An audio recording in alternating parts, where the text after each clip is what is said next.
Good morning class. पिछले videos में हम लोगों ने बात किया था वेल्डिंग से रिलेटेड कुछ पॉइंट्स के बारे में, ठीक है। अभी हम लोग उससे आगे बात करेंगे। ये सब हो चुका था, ठीक है। वेल्ड डिपोजिशन रेट, इन सब यहाँ तक बात हो चुकी थी। अब बात करेंगे आर्क वेल्डिंग प्रिंसिपल्स पर। तो आर्क वेल्डिंग प्रिंसिपल में बेसिकली आप ये देख रहे हैं, ये आपका इलेक्ट्रोड है, ये पावर सप्लाई है,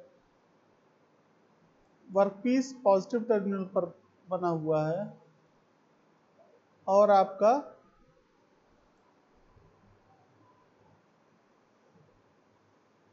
इलेक्ट्रोड निगेटिव टर्मिनल पर है। एक चीज, खास चीज आपको ये जानना है इसमें कि 2/3 of total heat, 2/3 of total heat जो जनरेट होगा वो पॉजिटिव टर्मिनल पर होता है। 2/3 ऑफ टोटल हीट कहाँ जनरेट होता है? आपके पॉजिटिव टर्मिनल पर जनरेट होता है, ठीक है। अब इसमें बेसिकली ये दिखाने का प्रयास किया गया है कि इलेक्ट्रॉन का मूवमेंट निगेटिव टर्मिनल से होता हुआ पॉजिटिव टर्मिनल की तरफ आता है। इस फिगर में आपको जो दिख रहा है ये रेड इंक से बना हुआ, इसमें ये शो किया जा रहा है कि इलेक्ट्रॉन का मूवमेंट निगेटिव टर्मिनल से पॉजिटिव टर्मिनल की तरफ जा रहा है और जो पॉजिटिव आयंस जो कि नीले रंग का इसमें बनाया गया है उसका मूवमेंट आप देख रहे हैं पॉजिटिव टर्मिनल मतलब एनोड से कैथोड की तरफ जा रहा है। और चूंकि इलेक्ट्रॉन का मास कम होता है, जिस कारण से इसमें वेलोसिटी गेन करने की प्रोबेबिलिटी ज़्यादा होती है और ये ज़्यादा वेलोसिटी गेन करता है और साथ ही साथ एक्सेलरेशन इसका इंक्रीज होता है लाइट वेट के कारण, जिससे कि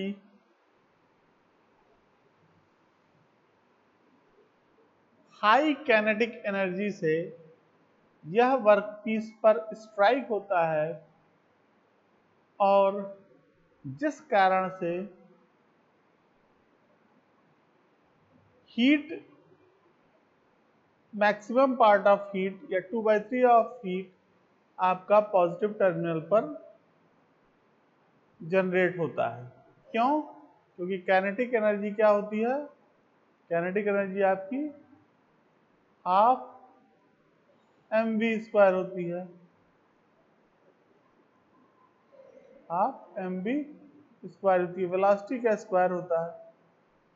तो चूंकि इलेक्ट्रॉन की वेलोसिटी ज्यादा होती है, इसलिए इलेक्ट्रॉन हाई वेलोसिटी से जाके स्ट्राइक करता है, लाइट वेट के कारण हाई वेलोसिटी से स्ट्राइक करता है और हीट जो है पॉजिटिव टर्मिनल पर ज्यादा जनरेट होता है, ठीक है। अब ये बात तो आपकी डीसी पावर सप्लाई के केस में हुई। ये बात किसके केस में हुई? डीसी पावर सप्लाई के केस में हुई। क्यों? क्योंकि डीसी पावर सप्लाई में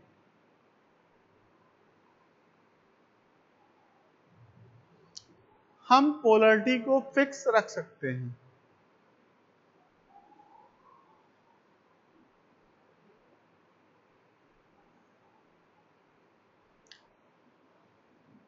जैसा कि इस में काइनेटिक एनर्जी के इक्वेशन में देखिए, देख रहे हैं लिखा हुआ है, इलेक्ट्रॉन आपका नेगेटिव चार्ज है, 1/3 ऑफ टोटल हीट आपका निगेटिव टर्मिनल पर अकर कर रहा है जो कैथोड है, 2/3 of total heat positive terminal या एनोड पर अकर कर रहा है।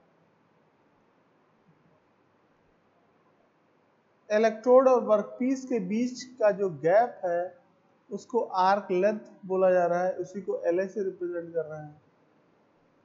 ठीक है, आर्क लेंथ LA है। आर्क लेंथ बराबर होगा, LA बराबर होगा 0.52 1.5 इंटू डी, जहां पे डी क्या है, डाया ऑफ इलेक्ट्रोड है। ये चीजें तो आपको डीसी पावर सप्लाई के केस में देखने को मिल रही है, but in case of AC welding, but in case of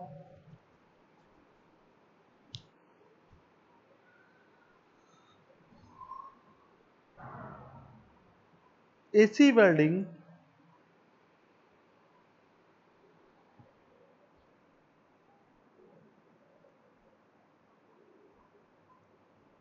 half of the cycle straight polarity होता है, half of the cycle reverse polarity, फिर half of the cycle straight polarity. एक पूरे साइकिल में आपको ये देखने को मिलेगा कि आधा तो स्ट्रेट पोलरिटी होता है और आधा आपका रिवर्स पोलरिटी होता है।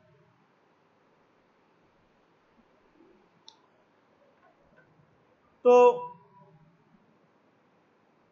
पूरे साइकिल में अगर देखा जाए तो एक एंड पे तो आधे टाइम पर 2/3 ऑफ टोटल हीट रहेगा और उसी एंड पर आधे टाइम तक 1/3 ऑफ टोटल हीट रहेगा। इसका मतलब उस एंड पर जो है ना 2/3 वर्क करेगा ना 1/3 ऑफ टोटल हीट वर्क करेगा। वो यूनिफॉर्म एवरेजिंग जब आप कर लेंगे तो आपको देखने को मिलेगा कि यूनिफॉर्म हीट ट्रांसफर अकर कर रहा है, वहां पे यूनिफॉर्म हीट जनरेशन हो रहा है दोनों टर्मिनल पर, चाहे वो पॉजिटिव टर्मिनल हो चाहे वह निगेटिव टर्मिनल हो। लेकिन ये चीज कहां पे हो रही है, ये चीज आपका एसी वेल्डिंग के केस में हो रहा है। क्योंकि एसी वेल्डिंग के केस में आप पोलरिटी को कंट्रोल नहीं कर सकते, फिक्स नहीं कर सकते।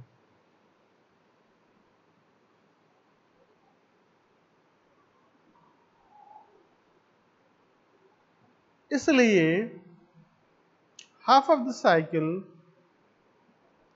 स्ट्रेट पोलरिटी होती है और half of the cycle reverse polarity होती है, जिसके कारण से जो हीट जनरेशन होता है वो यूनिफॉर्म होता है।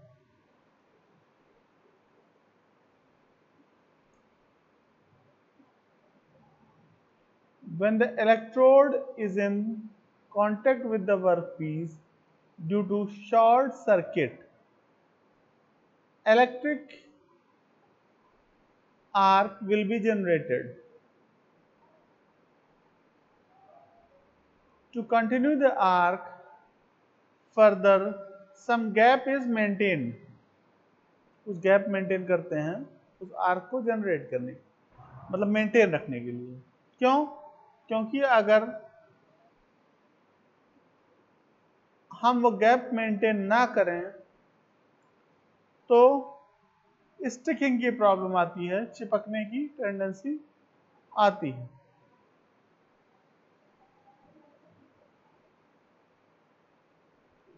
To continue the arc further, some gap is maintained between the electrode and workpiece known as arc length.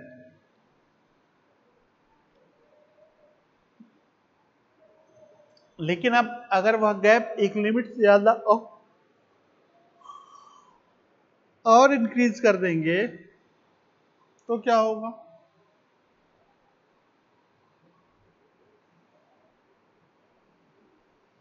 एक लिमिट से ज्यादा अगर और इंक्रीज करेंगे उस गैप को, तो फिर आपका करंट फ्लो बंद हो जाएगा। क्यों? क्योंकि आसपास की जो गैसेस होंगी वो एज अ इंसुलेटर बिहेव करने लगेंगी।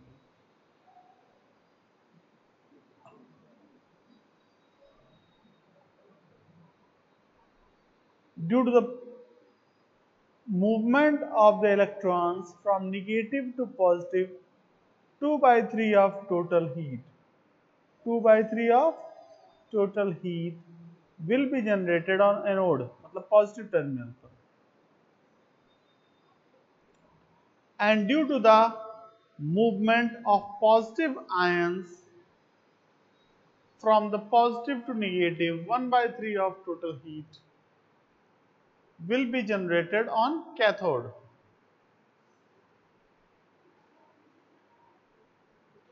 Due to continuously changing the polarity, uniform heat will be generated on cathode and anode in case of AC welding. In case of AC welding, to concentrate more heat on electrode and workpiece, DC welding can be used. क्यों? क्योंकि हम pre defined कर सकते हैं कि किस पर हमको ज़्यादा हीट जनरेट करानी है, किस पे हमको ज़्यादा हीट जनरेट करानी है, इसको हम प्री डिफाइंड कर सकते हैं। ठीक है, ये चीज़ हम प्री डिफाइन कर सकते हैं कि किस पर हमको ज़्यादा हीट जनरेट करानी है, उसके हिसाब से हम करते हैं। ठीक,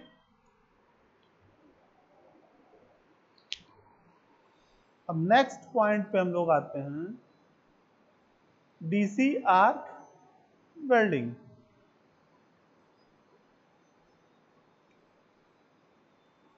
इंक चेंज किया जाए, इंक का कलर। ठीक है, straight polarity, DC arc welding दो तरीके की होगी, एक स्ट्रेट पोलरिटी होगी, दूसरी रिवर्स पोलरिटी होगी। ठीक है,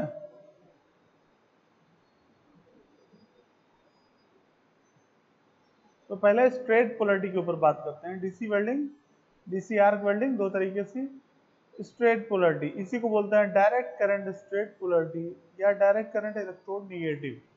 नाम से क्लियर है कि डायरेक्ट करंट का इस्तेमाल करेंगे और इलेक्ट्रोड को निगेटिव रखेंगे। अब अगर इलेक्ट्रोड निगेटिव है जैसा कि इस फिगर में दिखाया गया है, तो 1/3 ऑफ टोटल हीट आपका इलेक्ट्रोड पर जनरेट होगा और 2/3 ऑफ टोटल हीट आपका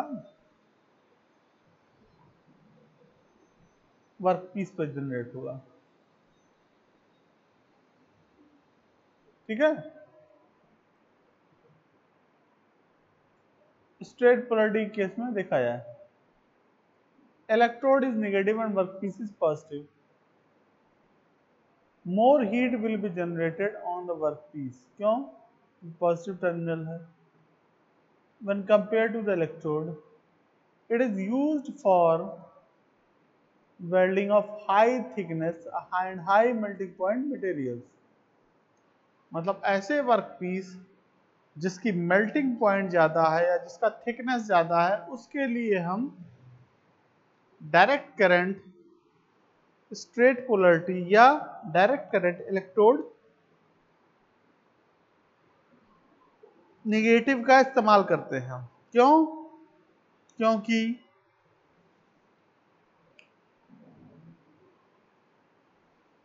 हीट जो डिपॉजिट होगा ज्यादा, वह आपका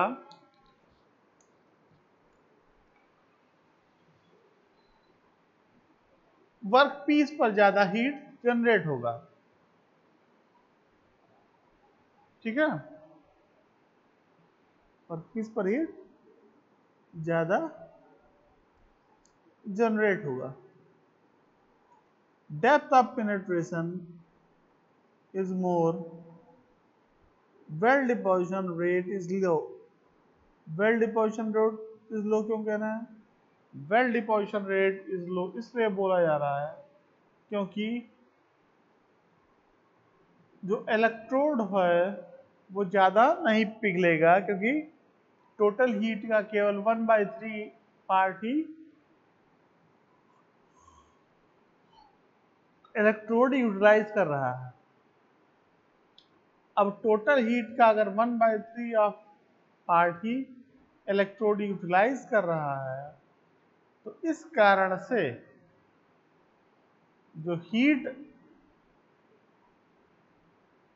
जनरेट हो रही है इलेक्ट्रोड पर, वह कम जनरेट हो रही है, जिससे कि वो कम पिघलेगा, जिससे कि उसका डिपोजिशन वर्कपीस पर कम होगा। नेक्स्ट पॉइंट है रिवर्स पोलरिटी।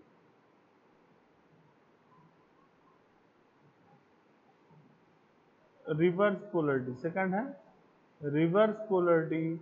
इसी को बोलते हैं डायरेक्ट करंट रिवर्स पोलरिटी या डायरेक्ट करंट इलेक्ट्रोड पॉजिटिव।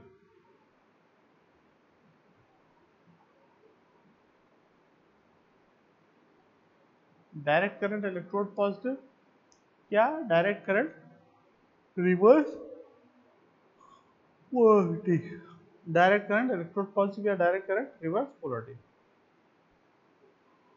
नाम से क्लियर है कि डायरेक्ट करंट इलेक्ट्रोड पॉजिटिव है, इसका मतलब इलेक्ट्रोड आपका पॉजिटिव है। तो अलग अगर इलेक्ट्रोड पॉजिटिव है तो 2/3 ऑफ टोटल हीट इलेक्ट्रोड पर जनरेट होगा और 1/3 ऑफ टोटल हीट आपका वर्कपीस पर जनरेट होगा। ठीक है, ये पावर सप्लाई है PS। ठीक है, तो रिवर्स पोलरिटी के ऊपर बात कर लें। Electrode is positive and workpiece is will be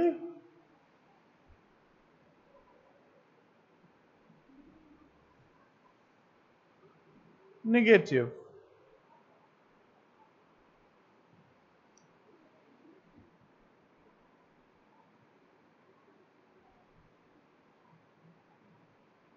More heat will be on the electrode when compared to the workpiece। क्यों? क्योंकि वह इलेक्ट्रोड आपका पॉजिटिव टर्मिनल पर है, इस कारण से 2/3 ऑफ टोटल हीट जो जनरेट हो रहा है वह पॉजिटिव टर्मिनल पर हो रहा है।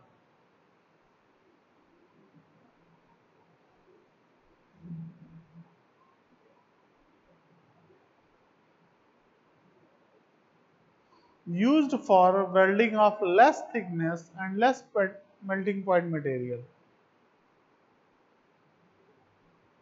रिवर्स पोलरिटी के केस में लेस थिकनेस के मटेरियल और लेस मेल्टिंग पॉइंट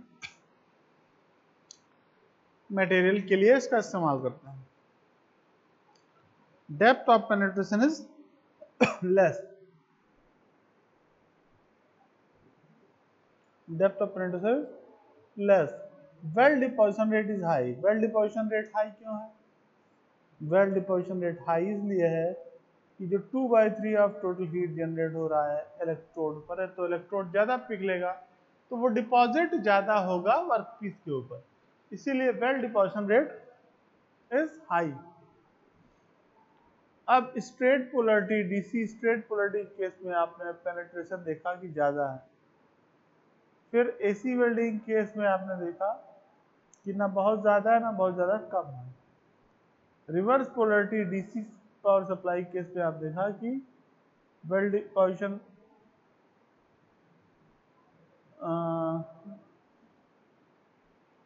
जो है वेल डिपोजिशन कह रहे हैं, क्या नाम, पेनिट्रेशन आपका कम है, पेनिट्रेशन कम है, ठीक है। यहाँ पे कम पेनिट्रेट कर रहा है, यहाँ पे ज़्यादा पेनिट्रेट कर रहा है, यहाँ पे मीडियम पेनिट्रेट कर रहा है, बहुत कम और ज़्यादा।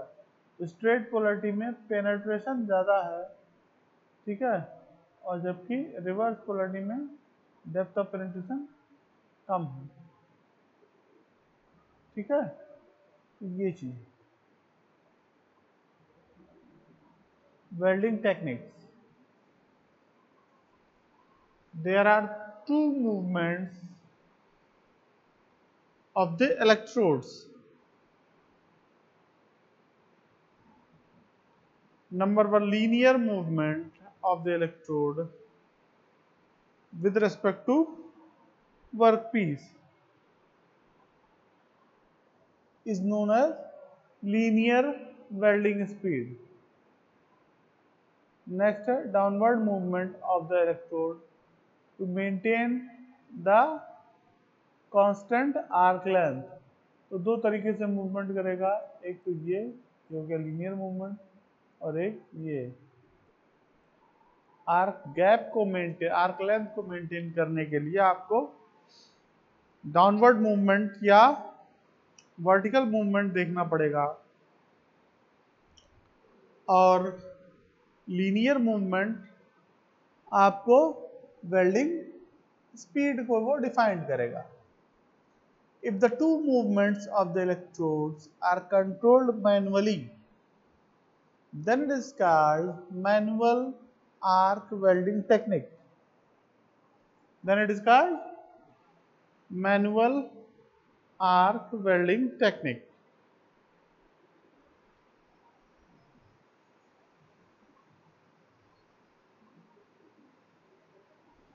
If the two movements of the electrodes are controlled by automatic machine, then it is called automatic welding technique. If one of the movements is controlled manually and one is by machine, then it is called semi-automatic welding technique. ठीक है। Types of welding machine. Next point है types of welding machine.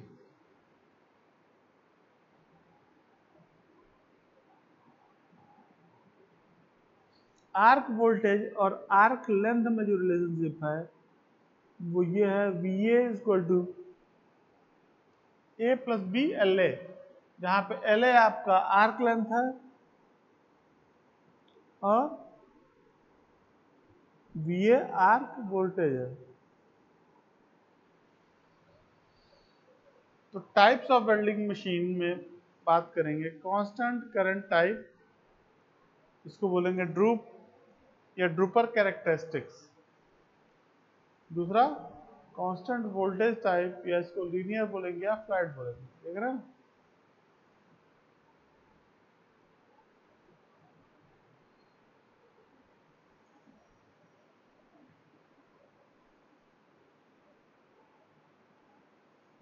Linear और ये droop curve, droop characteristic, drooper parabolic, या इसी को बोलते हैं कांस्टेंट करंट कैरेक्टरिस्टिक्स,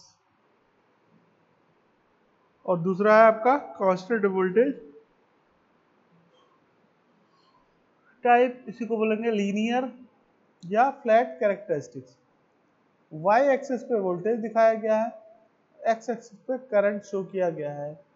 वोल्टेज और करंट में वेरिएशन देखा जा रहा है कि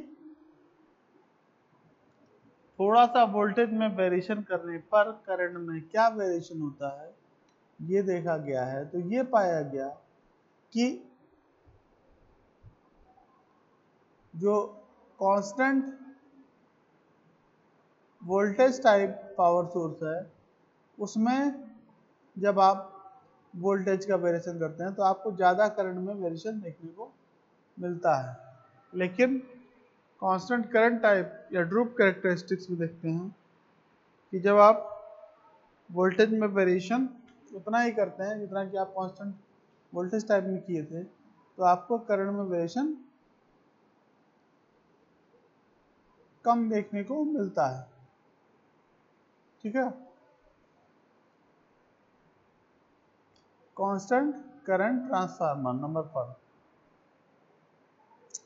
for a small change in the voltage, corresponding change in the current is very small. These are used in manual DC welding techniques. Next point है constant voltage transformer.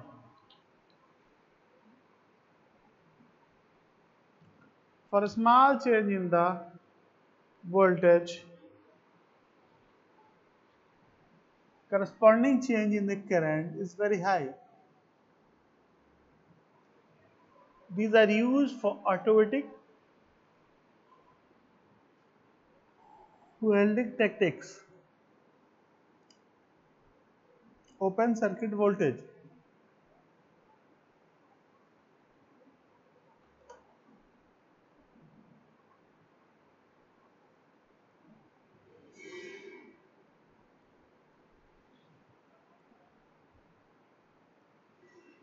Open circuit voltage.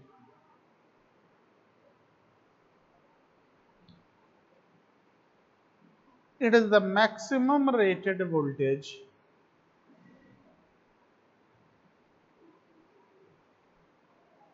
that can be measured across the two open terminals under no loading conditions. Under no loading conditions.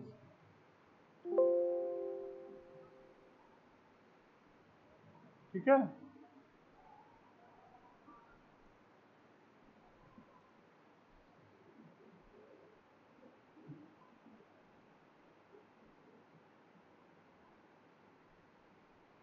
under no loading conditions.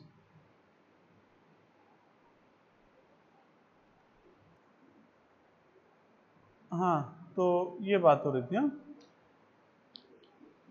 कि basically इस पे हम लोग थे ना। Constant current transfer for small change in the arc voltage corresponding change in the current is very small. These are used in manual arc welding technique. Constant voltage transformer. For small change in the arc voltage, corresponding change in the current is very high.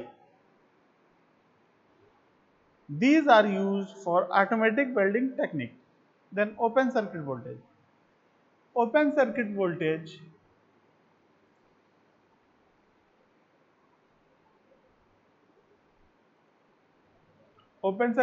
में basically क्या हो रहा है? Open circuit voltage में हम लोग देखिए, open circuit voltage में करंट आपका 0 हो जा रहा है। It is the maximum rated voltage that can be measured across the two open terminals under no loading condition. Open terminal है, कोई लोडिंग कंडीशन नहीं है, उस पर्टिकुलर टाइम पर जो वोल्टेज होगा उसी को बोलेंगे open circuit voltage, the maximum rated voltage. Next, short circuit current. Short circuit current क्या होगा? It is the maximum rated current then that can be allowed through a given circuit। ठीक है, that can be allowed through a given circuit। मतलब आपने short circuit कर दिया, direct contact बना दिया उस पर्टिकुलर टाइम पे। एक क्वेश्चन है आपका I T by I S, मतलब constant current transformer upon short circuit current plus constant voltage transformer upon open circuit voltage equal to 1, या जिसको इसको कहते हैं I T upon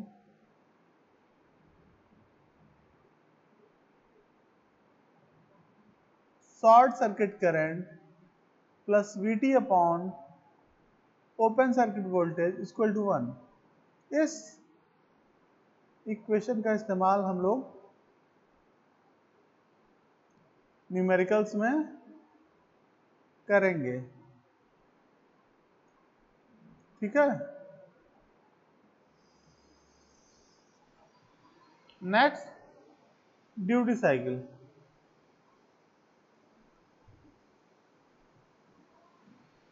arc on time upon arc on time plus idle time. Duty cycle क्या है? Arc on time upon arc on time plus idle time. ठीक है, एक दूसरा इक्वेशन है VA equal to A plus B L है, इसका भी इस्तेमाल हम लोग न्यूमेरिकल्स में बहुत ज़्यादा करेंगे। इन दोनों का इस्तेमाल हम लोग न्यूमेरिकल्स में ज़्यादा करेंगे। आइडल टाइम वह टाइम होता है जो रुका हुआ समय है, जिसमें कोई वर्क नहीं हो रहा है।